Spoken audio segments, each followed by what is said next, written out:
Hello everyone, this is D1 Gaming and welcome to my experiences at the Drive Silverstone single-seater Formula Racing experience. So we begin in the car itself in this video. This was after the very extensive safety briefing as well as driving tips we were given by one of the instructors who has raced previously in lower categories of Formula Racing, including and up to Formula 3. It basically went over the ways to apply throttle, the gearbox, and just general tips and tricks with the car, as well as taking us around the track layout, pointing out where our kind of indicators for turning at the apex were, our braking zones, and all those kinds of things that meant we could have the best experience.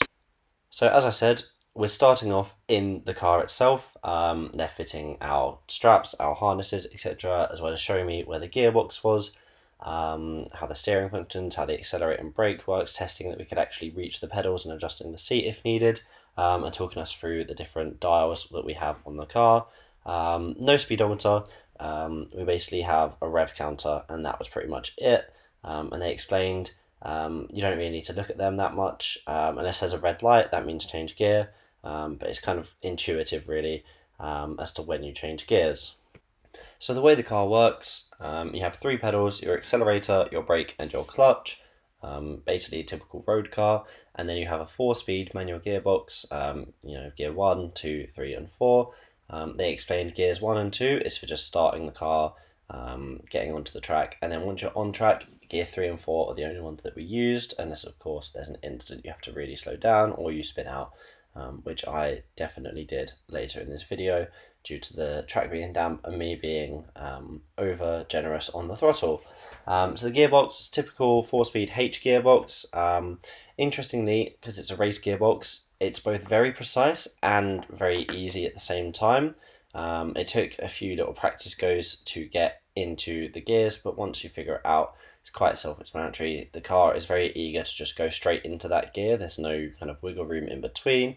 I actually found it easier than a road car transmission.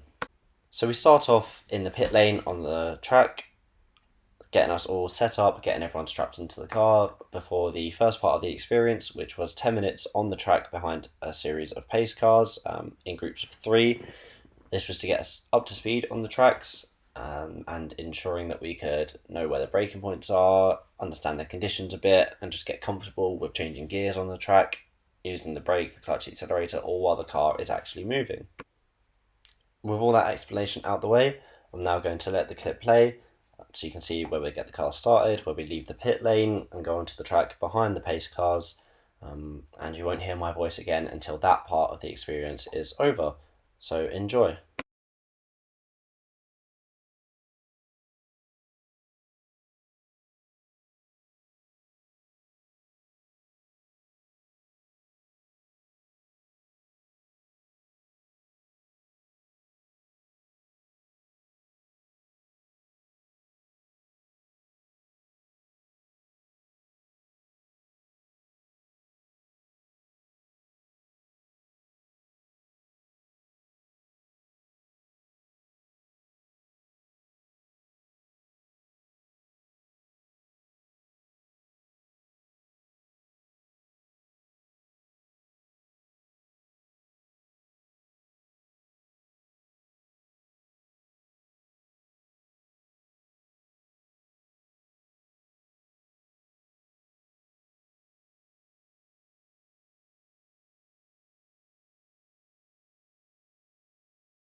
So here we are back in the pit lane.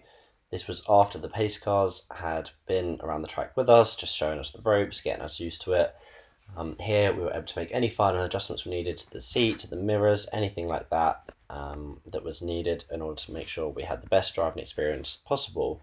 At this point, we're getting ready to go back on track. This time, no pace cars and no limits.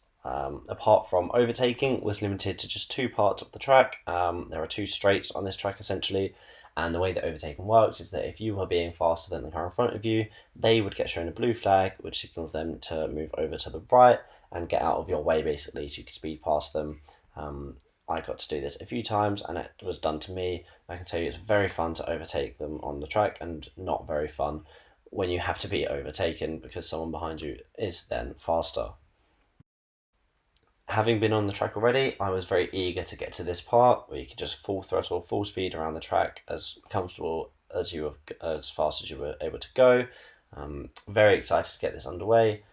And yeah, you can see here, I'm just lining up and then they're showing me ready to go. Get on the power straight away, just give it basically all it's got, and it goes straight onto one of the straights. You can see one of the marshals with a green flag just next to me. And yeah, we were going. My review of this experience overall, I would give it an 8.5 out of 10. I think it was limited partly just by the track conditions. It had been raining all morning, so the track was quite damp, which made it quite slick in some places. Maybe even a little bit of standing water. That just meant that we couldn't take some of the corners quite as fast as I wanted to, and ultimately that also led to me spinning out. And as well, the steering wheel, I found it a bit uncomfortable just how small it was. I struggled to get it turned at some points. Just, I'm a tall person, so I think that would be easier if you're not 6'3" like me. Overall, though, it was definitely a good experience, good value for money. I think it was about £200, and the requirements are that you have to have had a driving licence for 1 year and be over the age of 18. Other than that, they were very free and easy with it, and it was very fun, and I would definitely recommend doing it. So now the clip I'm just going to let play again. This is me about 20 minutes just on the track, just having fun and pretending that I'm a Formula One driver. I've muted the audio because all you can hear is wind. But if you comment, I will provide the clip with its original audio for your interest. At the end of this video, if you want to skip ahead, I'm going to give a more detailed review, explaining the pros, cons, basically everything else that I think is important to talk about. So enjoy.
as you can see, I did spin out.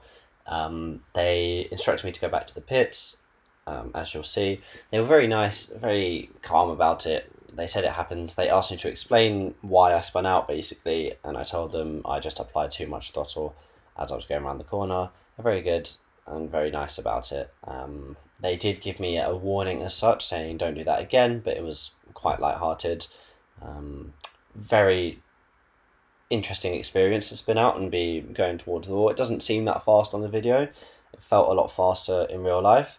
And interestingly, as soon as it started to spin, you can just tell that you're going to spin. So I was able to just prepare, get on the brakes to make sure I didn't go too far, that kind of thing.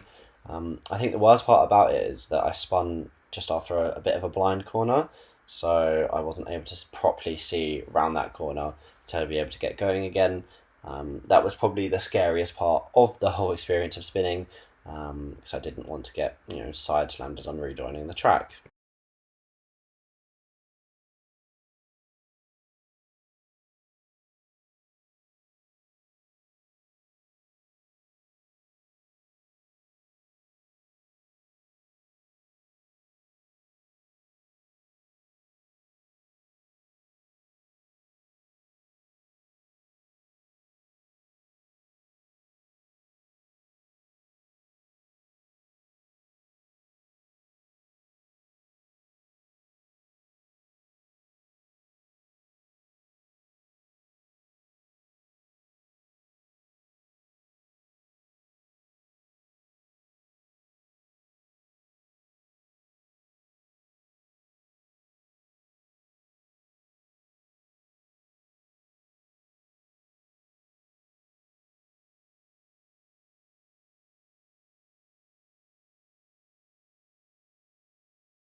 So here we are then at the end of the experience, going back into the pits. Overall, was a very enjoyable day. I wish it was longer, but I think so does everyone who ever drives it. The instructors even said that the worst part of it was when it's over. Very good experience overall though. Would highly recommend. It's a lovely venue. They were very informative, gave me perfect directions on where to go, when my experience started, what would be happening. The instructors were really good. So yeah, overall a very good day. I hope you enjoyed this video. See you later.